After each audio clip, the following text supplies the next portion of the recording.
Johnny Carson was the undisputed king of Hollywood until one silent moment shattered the legend. Behind the mahogany desk and the sharp wit, Johnny was harboring a secret from 1940. As he held a yellow envelope in his shaking hands, he realized the most important performance of his life was about to begin, and the cameras were already off. But as he sat in that empty studio, he didn't realize that the contents of this letter were about to prove that his entire 30-year career had been built on a lie. He ignored the hum of the cooling equipment, staring at the weathered message that made his hands, usually so steady and poised, tremble as he ran a finger over the handwriting. He recognized the script in an instant, a ghost from a life he hadn't seen in over 4 decades. The glitz and glamour of Burbank vanished, replaced by the humid air of the Nebraska plains. To his viewers, he was the witty host who made 20 million people laugh, but inside that quiet room, he was a man haunted by a name from his past. The envelope, smelling faintly of lavender, carried the weight of 44 years of silence. It hadn't come from an agent or a politician, but from a world he had left behind long before the bright lights of fame. Johnny leaned back, ignoring the insistent, rhythmic knock of a producer at the door. His mind drifted back to the year 1940, to the sound of a girl's laughter that used to be his favorite music. He had spent his career surrounded by the most beautiful women in the world, yet none had filled the quiet hollow in his heart reserved for his first love. This letter was a bridge to a version of himself that no longer existed, a boy named John who knew nothing of ratings, but everything about the way a certain girl's eyes lit up when he performed a simple card trick. As he finally gathered the courage to slide the letter opener through the crease, the metal clattered against the wood. The air felt heavy, as if the universe itself was holding its breath. Opening this message would pull him away from the safety of stardom and back into the raw emotions of his youth. Johnny realized the woman he had loved and lost was no longer just a memory. She was real, she was hurting, and the secret held within those lines of cursive was about to send the most famous man in America on a journey he was never prepared to take. Before the tuxedo and the shimmering curtains of Burbank, there was only John, a lanky boy with a deck of cards and a heart full of dreams in Norfolk, Nebraska. In the summer of 1940, the world felt as wide as the golden horizon, and the only audience that truly mattered sat on a porch swing under a massive elm tree. Her name was Sarah, and to 17-year-old John, she was the sun around which his entire universe revolved. She didn't care for the polish of his magic tricks. She only cared that they made her laugh. They spoke in a language of shared glances, watching the moon rise with the quiet belief that time was their ally. Sarah, a farmer's daughter with hands accustomed to hard work and a spirit as light as a dandelion seed, was his world. While other boys focused on varsity football, John practiced his sleight of hand, making a coin vanish and reappear behind her ear just to catch the dimpled smile that transformed her face. He promised her the world, but he had no idea that the very fame he chased would be the thing that kept them apart for nearly half a century. With the conviction of first love, he told her he would take her away from the dusty roads and endless cornrows. She would simply squeeze his hand and say, "You don't need a stage to be a hero in my eyes." When he asked, "Really?" she replied with a certainty that stayed with him forever. "To me, you're already the most important person on earth. No lights, no applause, just you."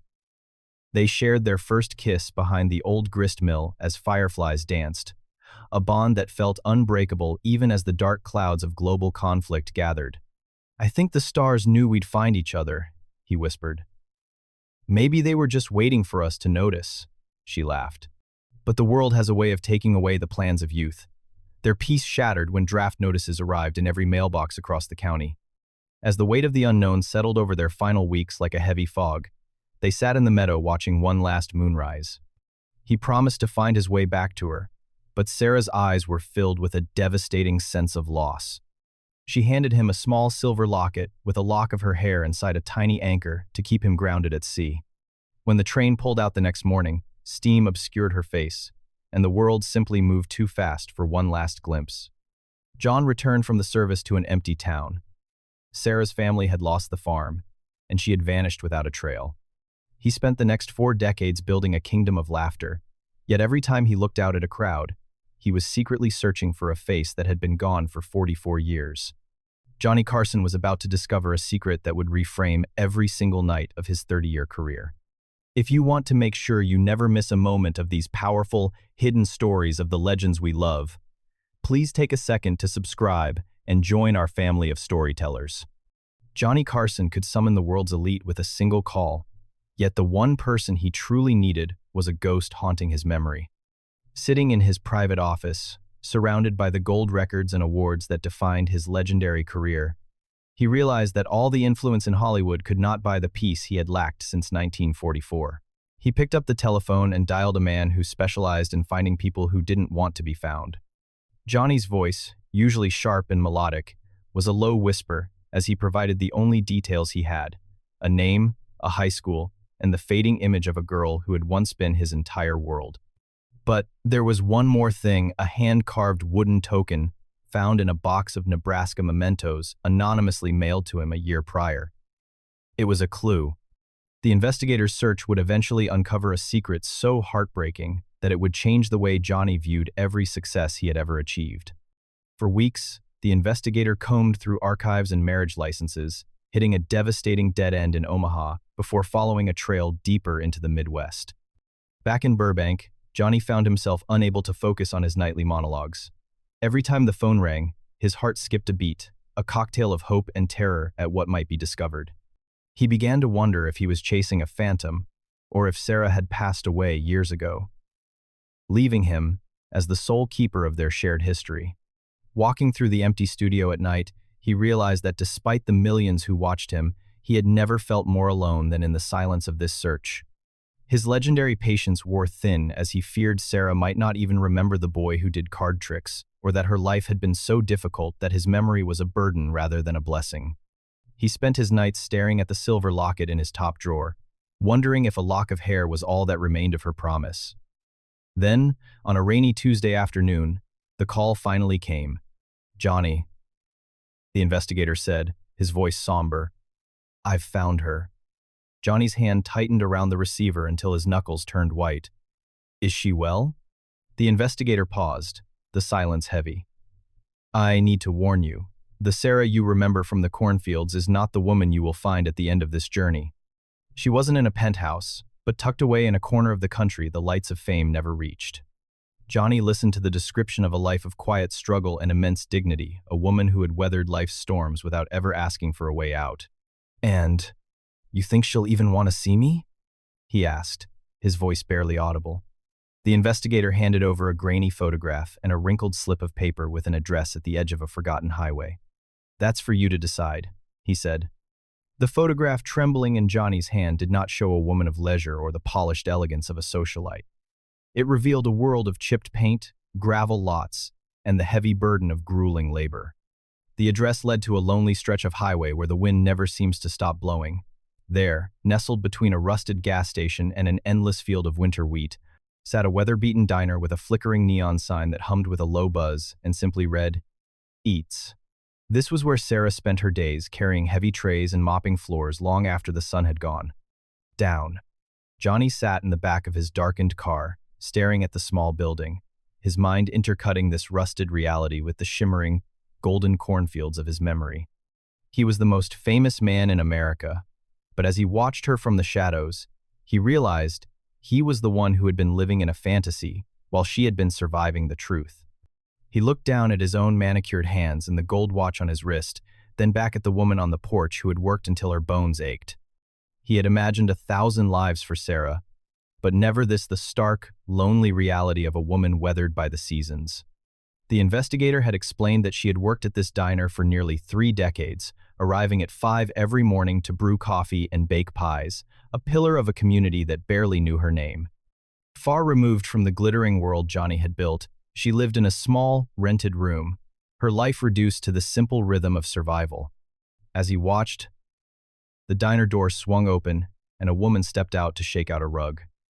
Even from a distance, Johnny felt a jolt of recognition that went straight to his marrow.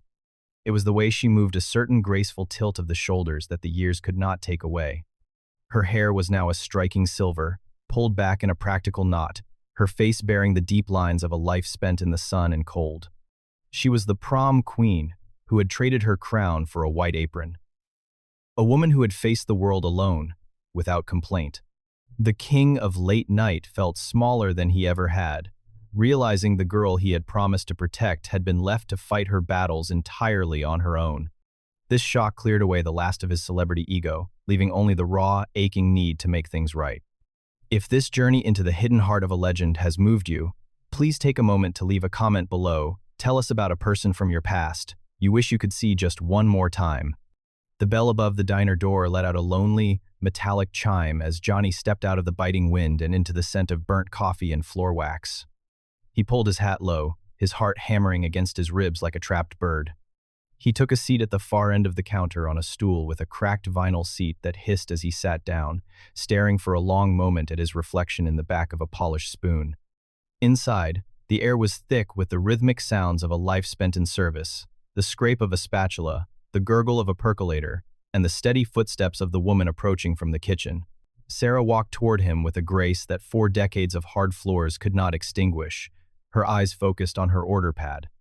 She didn't look up at first, her movements practiced and weary as she set a thick ceramic mug down, the steam rising between them like a veil. Johnny had spent 30 years interviewing the most famous people on the planet, but nothing could have prepared him for the single word she was about to whisper. He watched her hands, the rough skin and swollen knuckles that told the story of every dish washed. A lump formed in his throat as he stared at the small plastic name tag, pinned to her faded blue uniform that simply said Sarah. To the travelers passing through, she was just a fixture of the landscape, but to the man in the shadows, she was the only audience that had ever truly known his soul. The silence between them was punctuated only by the ticking of a plastic clock counting down the seconds of 44 lost years. Johnny wanted to reach out and tell her how sorry he was for the time that had slipped through their fingers, but the weight of his fame felt like a wall. Finally, Sarah looked up, her brow furrowing, as if she were hearing a distant, familiar melody. "Do you have a daily special?" he asked. The sound of his own voice felt foreign. She felt it. She answered in a weathered version of the girl's laughter he had carried since 1940. Johnny took a trembling breath, reached into his pocket, and placed a tarnished silver object on the counter. It was the locket from that 1944 train platform, the metal worn smooth by 40 years of his thumb tracing its edges in the dark. The steam from the coffee mug swirled between them like ghosts, but as Johnny leaned into the light, the decades of distance vanished. He watched Sarah's eyes travel from the locket up to his face, her breath catching in a way that made the air feel still and sacred. For an agonizing moment, she simply stared, her hand frozen over the order pad. Her lips parted, and her eyes began to fill with a shimmering moisture that spoke of a lifetime of keeping secrets. She looked at the famous face and the silver hair, then looked deeper, finding the 17-year-old boy who had promised her the moon and stars. The recognition arrived with a soft, trembling exhale of his name, John, spoken in a voice that broke like a dry reed. Johnny felt a tear escape as he reached across the laminate counter to cover her weathered hand. The touch was electric, a bridge spanning the vast chasm between the king of late night and the farm girl. He had never stopped mourning.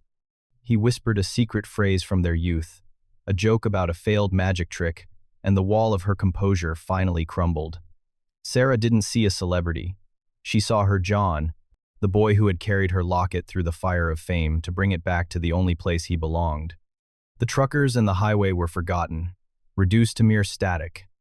Johnny realized that in all his years of interviewing icons, he had never heard a story as powerful as this silence.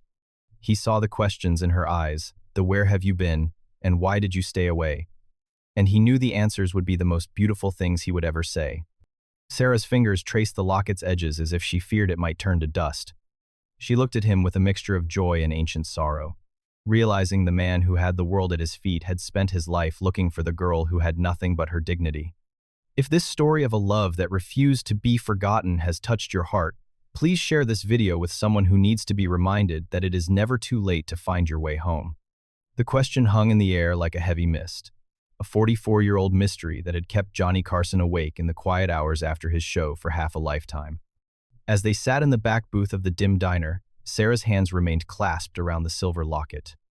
Johnny leaned in, his voice barely a murmur, asking the one thing that had haunted him since he returned from the service to find her family farm empty and her name gone from the town records. Sarah took a slow, shuddering breath, and the truth she began to reveal was more staggering than any fiction a Hollywood writer could have ever conceived. She explained that after the war, as she watched him begin his climb through the local radio stations, she saw the spark of greatness that the rest of the world would soon worship. She had realized, with a wisdom far beyond her years, that John was destined for a world of skyscrapers and stage lights, a world that had no place for a girl whose only dowry was a patch of Nebraska soil and a worn apron. She had made the agonizing choice to vanish because she believed that if she stayed, he would never truly fly. Sarah had intentionally moved away, changing her life and keeping her struggles private because she didn't want him to ever have to choose between his extraordinary future and her ordinary reality. As she spoke, she reached under the counter and pulled out a worn, heavy box. It was her legacy.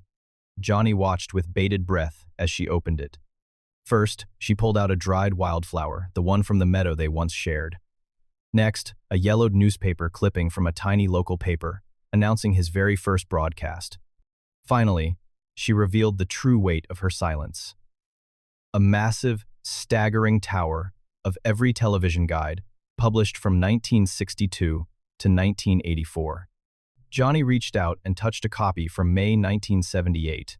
Seeing his name circled in red ink, he stared at the marks, realizing that while he had performed for millions, he had actually been performing for an audience of one. Every laugh on screen had been her quiet pride, knowing she had protected his destiny by sacrificing her own. Johnny realized that his entire career had been built upon the foundation of her silent absence. He had spent decades believing she had forgotten him. He was wrong. The realization that she had chosen to be alone so that he could be adored by millions was a revelation that shattered his legendary composure. Johnny realized that while he had been the one on the stage, Sarah had been the one truly performing a miracle, holding on to a love that required her to let go of everything she held dear. Outside the diner, the world continued to rush by in a blur of diesel engines, but inside that vinyl booth, time had finally surrendered. Johnny reached out and gently took Sarah's hands in his, marveling at how the decades of fame seemed to dissolve at the first touch of her skin. They sat in the golden glow of the flickering overhead lights, two people who had reached the autumn of their lives, finally speaking the truths, buried under 44 years of silence. For hours, the king of late night didn't tell a single joke or perform for a camera. Instead, he listened to the story of a woman who had lived a quiet, beautiful life of integrity in the shadows of his spotlight. As the coffee grew cold and the closed sign was flipped over, they began to wander through the landscape of the life they could have shared. Johnny spoke of the nights in New York and California when he would look out at the skyline and feel a profound, unidentifiable loneliness, never realizing he was actually pining for a porch swing in Nebraska. "All these awards," he whispered, his voice cracking, "they feel like cold metal compared to sitting here with you." Sarah smiled, a soft and weary expression that held no bitterness, and told him that their path was exactly as it was meant to be, because he had brought joy to millions, and she had spent her life being the secret keeper of the man who made the world smile. They spoke of small things, the way the air smelled before a storm on the plains and the sound of the crickets in the tall grass, finding that their memories were identical, preserved like flowers pressed between the pages of an old book. Johnny saw that Sarah, despite her humble surroundings and her worn uniform, possessed a richness of spirit that he had spent 40 years trying to find in the glitz of Hollywood. In that booth, the boundaries of their separate worlds collapsed, leaving only John and Sarah, the boy with the cards and the girl with the laugh, finally catching their breath. The chase was over. As the first hint of pre-dawn blue began to touch the windows, a comfortable silence settled over them, a peace that Johnny hadn't known since his youth.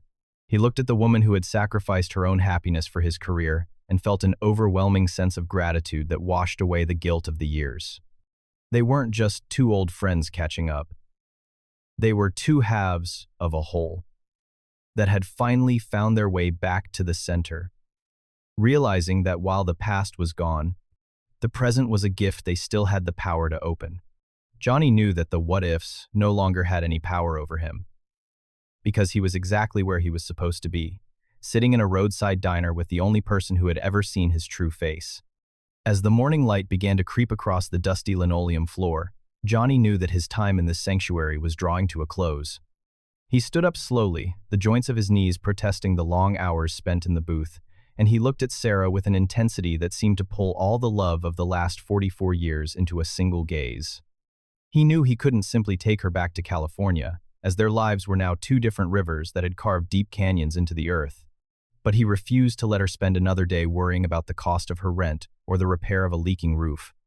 He reached into his pocket and pulled out a small, velvet pouch, placing it on the counter next to the half-empty coffee mugs and the silver locket that had started this journey. Inside the pouch was a small, wooden ball, a simple prop from a magic kit he had used when he was only 15 years old, the very first trick he had ever performed for her on that Nebraska porch. But tucked beneath the velvet was something else, a piece of paper that represented a life of security she had never dared to imagine for herself. Johnny had spent the previous night arranging a trust, a quiet and anonymous gift that would ensure the diner remained her own and that her family home would be restored to the glory it held in 1940. He didn't want the world to know of his charity, and he didn't want his name on a plaque. He simply wanted the girl, who had sacrificed everything for his success, to finally have a soft place to land. Sarah looked at the wooden ball, her fingers trembling as she picked it up, and then her eyes moved to the document that promised her a future free from the exhausting labor of the last 3 decades. She tried to protest, her voice thick with a proud, Midwestern humility, telling him that she didn't need his money. But Johnny took her hands in his, leaning down so their foreheads touched, and whispered that this wasn't about money or debt. This was love. He told her that he was simply returning a portion of the light she had given him when the world was dark, a small token for the 44 years she had spent being his silent guardian. He saw her shoulders finally drop, the heavy armor of her self-reliance melting away. He wasn't just giving her financial freedom. He was giving her back her dignity, ensuring that the prom queen would live out her days with the grace and comfort she had earned 1,000 times over. They walked to the door of the diner together, the air outside crisp and smelling of the coming winter, and for a moment they were just two teenagers again, standing on the edge of a great adventure. He gave her one last kiss on the forehead, a seal on a promise that had taken a lifetime to fulfill, and stepped toward his car. As the engine turned over and the gravel crunched beneath the tires, Johnny looked back through the rear window to see Sarah standing on the porch, holding the wooden ball against her heart. He was leaving her behind once again, but this time, the silence between them was no longer a void. It was a bridge of solid gold. He drove away toward the airport, his heart lighter than it had been since the day he left for the Navy. When Johnny Carson stepped back onto the stage of Studio One in Burbank the following Monday, the band played his familiar theme music, and the audience erupted in their usual frenzy. But the man behind the desk was no longer the same person. Mr. Ed McMahon noticed it immediately, a certain softness in Johnny's eyes, a quiet stillness in his posture that hadn't been there in 44 years. To the 20 million people watching at home, he was still the quick-witted master of ceremonies, but as he adjusted his tie and looked directly into the camera lens, he wasn't looking at the ratings. He was looking through the glass and across the miles of dark highway, straight into a small kitchen in Nebraska, where he knew a silver-haired woman was sitting by her television, finally resting her tired feet. For the remainder of his legendary career, every monologue Johnny delivered was infused with a new sense of purpose, a secret warmth that only one person in the world truly understood. He realized that his fame wasn't a mountain he had climbed alone, but a gift that had been protected by the silent sacrifice of a girl who loved him enough to disappear. He became more attentive to the stories of the ordinary people in his audience, often stopping the show to talk to a grandmother from the Midwest, or a veteran who reminded him of his younger self, searching for the Sarahs of the world who lived lives of quiet, unrecognized heroism. Johnny kept his promise until the very end, calling her every Sunday evening when the studio was empty and the phones were quiet. They spoke of the weather in Norfolk, the taste of a fresh peach, and the way the stars looked when there were no city lights to drown them out. On the very final night of The Tonight Show in 1992, as the lights dimmed and the world prepared to say goodbye to an icon, Johnny sat alone on that stool. He wasn't alone. In the very front row, just out of the reach of the camera's glare, sat a silver-haired woman in a brand-new silk dress, her eyes shining with a pride that eclipsed the studio lights. She held a small wooden ball tightly in her hand. The millions watching the finale had no idea, but Johnny knew. When he sat on that stool to say his final goodbye, he reached up and touched his wrist. where a small silver locket was tucked safely inside his sleeve, hidden from the cameras but pressed firmly against his skin. He looked toward that seat in the front row and gave a slight, nearly imperceptible nod, a final thank you to the woman who had made his life possible. The story of Johnny Carson and his high school crush remained a secret until long after they both had concluded their journeys on this earth, a private testament to a love that was stronger than fame and more enduring than time. Johnny had spent his life being the king of late night, but in that roadside diner, he finally found the only title that ever truly mattered. He was simply a man who was loved. The curtain may have closed on that famous stage many years ago, but the light from that Nebraska diner still burns bright in the hearts of those who believe that true love never truly fades away. If this story of Johnny Carson's hidden heart moved you, please hit the like button to help us share these incredible legends with more people. To ensure you never miss our next journey into the powerful, untold lives of the icons we love, click subscribe and turn on the notification bell to stay connected with every new story we uncover.